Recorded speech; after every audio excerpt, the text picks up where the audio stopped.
इस मौके पर मैं आप सभी का स्वागत करते हुए 22 दिसंबर 2023 को जो चिदम्बरम जी की अध्यक्षता में 16 सदस्यीय कांग्रेस मैनिफेस्टो कमेटी बनी थी और 19 मार्च को CWC ने इसे मंजूरी दी थी।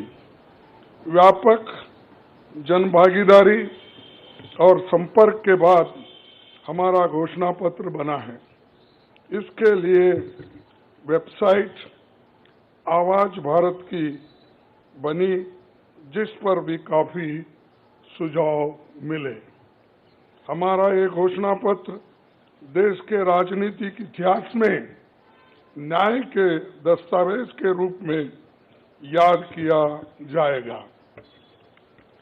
राहुल जी के नेतृत्व में चली भारत जोड़ो न्याय यात्रा में 5 पिलर्स पर ध्यान केंद्रित किया गया था। यात्रा के दौरान युवा न्याय, किसान न्याय, नारी न्याय, श्रमिक न्याय और हिस्सेदारी न्याय की घोषणा की गई थी।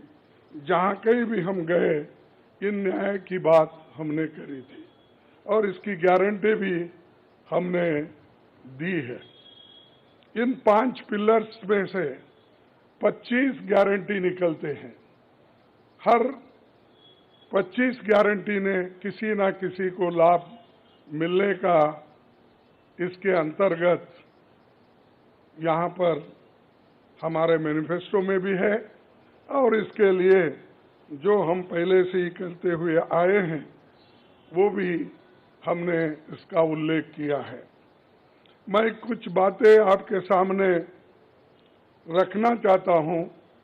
खासकर युवा न्याय के तहत हर शिक्षित युवा की पहली नौकरी अप्रेंटिसशिप के साथ पक्की हो जाए, ऐसी एक गारंटी हम दे रहे हैं और उसके लिए हम 1 लाख रुपए उसके लिए हम एक अप्रेंटिसशिप कोर्स करने वालों को खर्च करेंगे और इससे ये फायदा होगा, किसी ना किसी जगह उसको पक्की नौकरी मिलेगी, क्योंकि ये स्किल डेवलपमेंट के तहत और बहुत से इंडस्ट्रीज में इनको काम मिलेगा।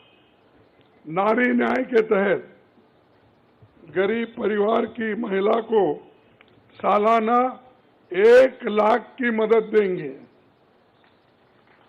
कोई तालियां नहीं बजा रहे, क्या बात है? गरीब परिवार की महिला को सालाना 1 लाख की मदद देंगे और किसान न्याय के तहत किसानों की कर्ज माफी और MS की कानून की गारंटी भी हम देंगे। और श्रमिक न्याय, इसके तहत मनरेगा में भी 400 रुपए के न्यूनतम, कम से कम 400 रुपए मजदूरी दिया जाएगा।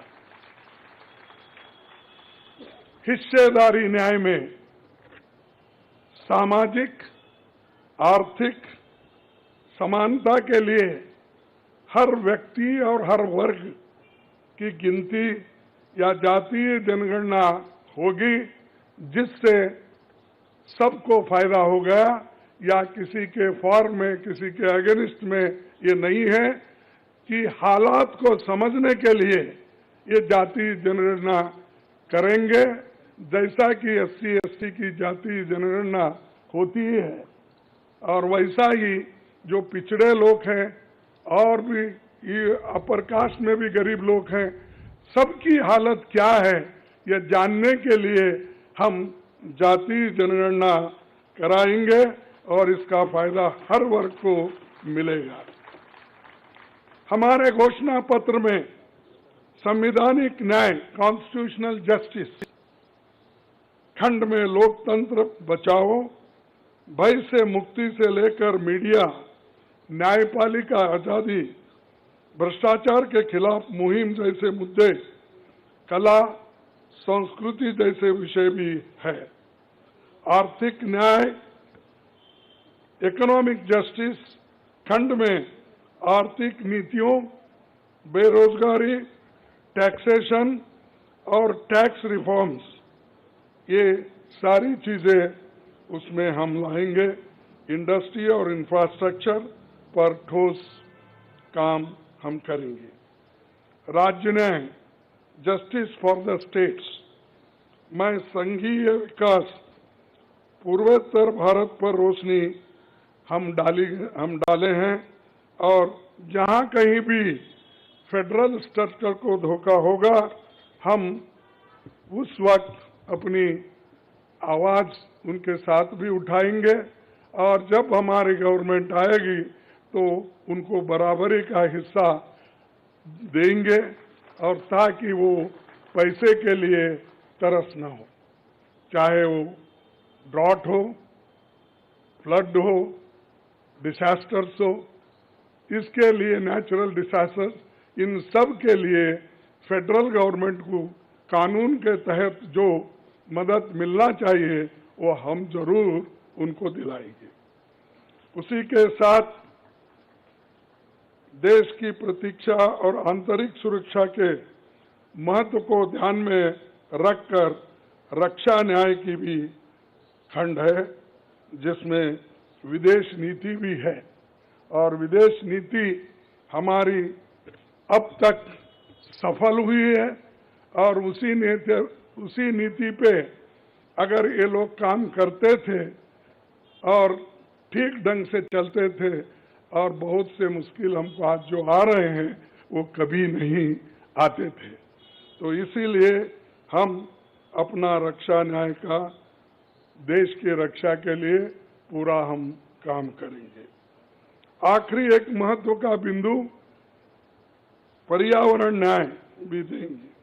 आप सभी से मैं अनुरोध करूंगा कि घोषणा पत्र को बारीकी से देखें, पढ़ के इसमें आपको भविष्य के भारत की शानदार नया तस्वीर दिखेगा।